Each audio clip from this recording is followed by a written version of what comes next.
विजय नाम का एक गरीब लड़का गांव में रहता था। इसके पास दौलत नहीं थी, लेकिन इसके ख्वाब और तमन्नाएं थीं। वो रोजाना अपने गांव से बाहर जंगल में खेलने के लिए जाता था। वहां इसे जंगली जानवरों की ताकत और खूबसूरती पसंद थी। एक दिन विजय एक आस्ताने में गया और वहां एक जादूगर रहता था। जादूगर ने इसकी तरफ देखा और कहा, विजय, मैं आपके सफर के बारे में जानता हूं। मैं तुम्हारे ख्वाबों को पूरा कर सकता हूं। क्या आप चाहेंगे कि मैं आपके लिए कुछ करूं? विजय बहुत पुरजोश हुआ और बड़ी मुश्किल से बोला, हाँ, मेरे ख्वाबों को सच कर दिखाओ।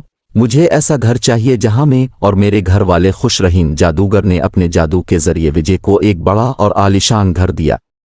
घर में तमाम सहूलियात मौजूद थीं और विजय और उसके खानदान को खुश देखकर बहुत खुशी हुई। लेकिन कुछ अरसे के बाद इसको अकेलापन महसूस हुआ। इसे तन्हाई महसूस हुई और इसे याद आया कि वो जंगल में खेलते हुए कितना खुश हुआ करता था। इसका नया घर बड़ा था, लेकिन वो अपने वालिदैन और दोस्तों के साथ अच्छी तरह वक्त नहीं गुजार सकता था। वो फिर जादूगर के पास गया और कहा, जादूगर, मुझे मालूम हुआ है कि ख्वाब सिर्फ ख्वाब होते हैं। मेरे लिए सबसे अहम चीज़ें मेरे पास है और मैं अपनी पुरानी जिंदगी वापस लाना चाहता हूँ। क्या तुम मेरे दोस्त बनोगे, मदद करोगे?